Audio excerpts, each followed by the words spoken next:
Beloved Hazur, some people achieve a lot with minimal effort, while others put in a lot of effort yet keep struggling. How can we know if this is due to destiny or lack of effort? How do you know that they have not done proper effort? You only know about yourself.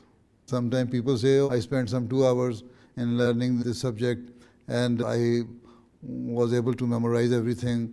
I was able to do this assignment within no time and with less effort. Although there are some people who are God-gifted people, they have the talent to solve some problems very quickly, but not necessary that they solve all the problems. Sometimes some people are good in mathematics, some in geography, some in biology, some in physics, some in chemistry, some in other sciences or other subjects, history.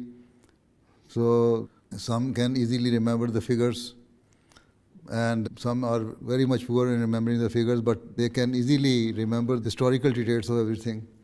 So there are quite a number of people with different aptitude, different talent, and different qualities. Normally, people are average, right? And they take time to learn something or to complete their assignment or whatever they are going to accomplish, they accomplish it within short time. So instead of seeing that what the other man has done, you should make your proper effort. So in every achievement, you will have to work hard. If you are working hard, you will achieve your goal.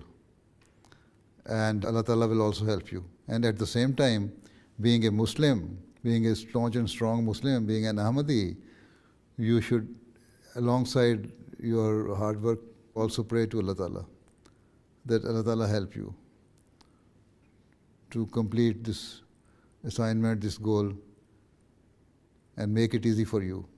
So in this way, Allah Ta'ala also will help you, and you will achieve your target in less time or with less effort or in a better way.